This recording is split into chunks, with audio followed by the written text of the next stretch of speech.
And joining me now is Democratic Senator Raphael Warnock of Georgia. Senator Warnock, welcome back to Meet the Press. Good morning. Good to be here with you. It is good to have you. It is a somber morning, Senator. I do want to start right there with that mass shooting on Brown University claimed the life of 2 students. Senator, what is your message to the Brown University community, the broader community this morning?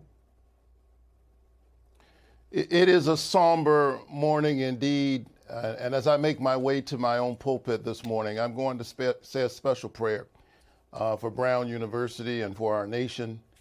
And I can tell you that as a pastor who has presided over many funerals, I don't think that there's any pain deeper than when nature is violently reversed. And rather than children burying their parents, the parent has to bury the child. And so we pray prayers for these families, but we have to pray not only with our lips, but with our action. Any nation that tolerates this kind of violence year after year, decade after decade, in random places on our college and school campuses without doing all that we can to stop it is broken and in need of moral repair. Well, we learned more horrific news that has happened overseas. A terror attack in Australia this morning at a Hanukkah celebration where at least 11 people are dead, according to authorities. Senator, what is your reaction to what appears to be a targeted anti-Semitic attack? We have to be very clear in condemning anti-Semitism. We're seeing a rise of anti-Semitism in our own country and across the globe. We have to condemn anti-Semitism. We have to condemn hatred and violence wherever it rears its ugly head. And I certainly will continue to do that. But there are those who are trying to stoke fear and hatred all across the globe. And what they're trying to do is convince us that our neighbors are our enemies. We have to reject that premise and recommit ourselves to building what Dr. Martin Luther King Jr. called the beloved community. Injustice anywhere is a threat to justice everywhere. If my neighbors are not safe, I'm not safe. They are not my enemy. We have to find common cause, connect in the deep places of our humanity, and recognize that all of us are children of God. Well, Senator, you, of course, do have a unique perspective on all of this because you are not just a senator, you are a pastor, as you just referenced. And in fact, this week, you gave a speech about how you believe faith can address some of these monumental challenges that this country is facing right now. And I want to play a part of it. This is where you're talking about your father who worked at a local steel yard during the week and then preached on Sundays. Let's take a listen. But on Sunday morning, the junk man became the preacher man, and the man who lifted broken cars during the week lifted broken people and told them that they were God's somebody. My dad discovered strength in the broken places of power made perfect in weakness. I'm convinced that we can lift the broken even as we climb. We can heal sick bodies. We can heal the wounds that divide us. We can heal the land. We, the people, can do it, but we must do it together. Senator, how do you believe faith can address the deepening divides in our country, especially at a moment like this when here we are mourning yet another mass shooting?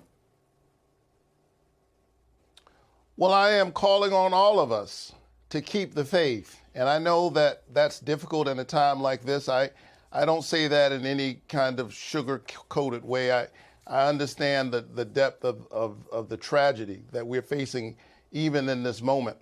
But in this season of Advent, in my own faith tradition as a Christian, the words of the book of John, I think, apply. It says that the light shines in the darkness, and the darkness overcometh it not. It's not that it isn't dark, it is dark. And there are forces at work in our world that are seeking to divide us. I think people are feeling a great deal of despair. There's a kind of spiritual heaviness in the land as people see a deepening and widening chasm between what they need from their government. Everything is basic, as the safety of their children when they leave them on a college campus or on a school campus, all the way to healthcare. And as that chasm broadens, I think a kind of cynicism and despair sets in, and rather than people turning toward each other, they are tempted to turn on each other. And that creates just the kind of atmosphere where strong men emerge, promising to solve all of our problems in one fell swoop. We have to resist that and recognize that the way to our own wholeness and well-being is to affirm the humanity of our neighbors. Well, Senator, you take me to my next question because you're asking people to lean into faith. If you look at the data, though, it shows that Americans are actually moving away from organized religion. So what is your message? And do you think Americans have an appetite for the type of faith-based solutions that you are proposing? Oh, I do. And, I spend a lot of time, especially with young people, and I think that there is a thirst and a deep interest in spirituality. What they are deeply suspicious of, as you point out, is organized religion.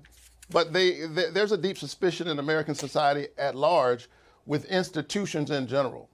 And churches, communities of faith are not somehow immune to that. But what I am trying to call us to is the recognition that we have a common humanity and that we are called to dig deep in that in this moment. I'm a pastor, obviously. I think church does something. I think there's a danger in being isolated.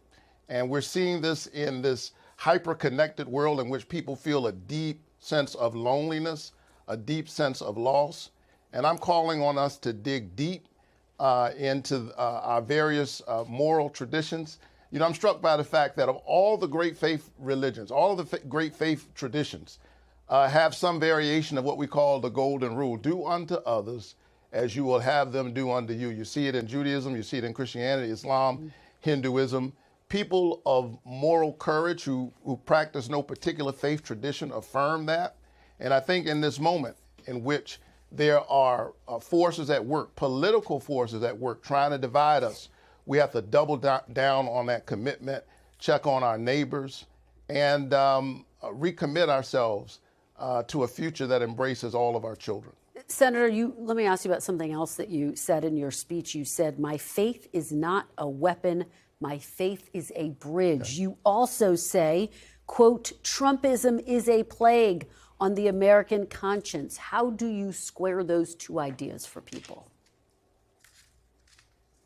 Yeah, as I point out, I think over the last several years, over the last 50 years and over the last year, we have seen a deepening divide between what people need from their government and what government is delivering. There's a kind of corruption, legalized bribery that attends our politics. You see it in the frustrating fight to get basic health care for ordinary citizens. Surely the wealthiest nation on the planet can afford to provide basic health care to its citizens. We suffer not from a poverty of resources, but a poverty of moral imagination. And I do think that Donald Trump, if he's better at something than anybody else, is dividing us. And I think it is a distraction. And while we are distracted and divided, we have literally witnessed the largest transfer of wealth in American history from the bottom to the top. And people are fighting. They're seeing that their costs for health care are doubling while Congress engages in everyday political games. They're seeing their utility costs go up, their grocery costs go up. And meanwhile, the president is saying that he would rate this economy an A+++. The question for me is, who is he talking about? Clearly his friends, the well-connected, the wealthy, certainly not the people that I see every day in Georgia. Senator, let's talk about health care because, of course, there's a big battle to extend the Obamacare subsidies, which are set to expire at the end of the year. Do you think that Congress will be able to reach a deal to prevent subsidies from spiking? And if not, what will you say to your constituents, to the some 22 million people who will see their premiums spike, Senator? I hope we can fix it, but quite frankly, you ought to ask my Republican colleagues. They have the House, they have the Senate, they have the White House. We have given them 13 opportunities this year to stop these premiums from doubling. And every single time they turn their backs on their own constituents, and I really do mean their own constituents, because it's people in red districts and red states who will be disproportionately impacted by these premiums that are set to double in a matter of weeks, triple for some people, quadruple for others. I'll tell you, I was down in Evans County, Georgia, Claxton, Georgia, that provides us those wonderful fruitcakes at Christmas time. And those folks have literally seen their labor and delivery unit close in recent years because of these draconian cuts to health care. And if we don't do something, they may very well lose their ICU. Can I tell you something? If you live in Claxton, Georgia, if you live in rural America, even if you have wealth and resources, and you're having a stroke, and there's no ICU within a reasonable distance because of these draconian cuts, you are impaired. Your life is imperiled. You are in trouble.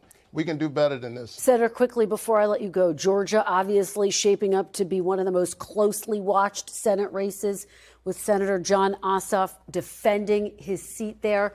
Can Democrats win back the Senate if you don't win Georgia?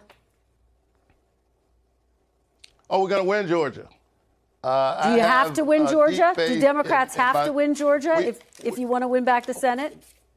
Listen, I'm going to let the pundits do the punditry. Georgia has saved the nation before. Remember, Jon Ossoff and I literally flipped the Senate. And Georgia's going to show up again. He's doing the work, fighting for health care, fighting for affordability, and we're going to win Georgia. All right. Senator Raphael Warnock, thank you very much for your time. We really appreciate it. Great to be with you. Keep the faith. We thank you for watching, and remember, stay updated on breaking news and top stories on the NBC News app or watch live on our YouTube channel.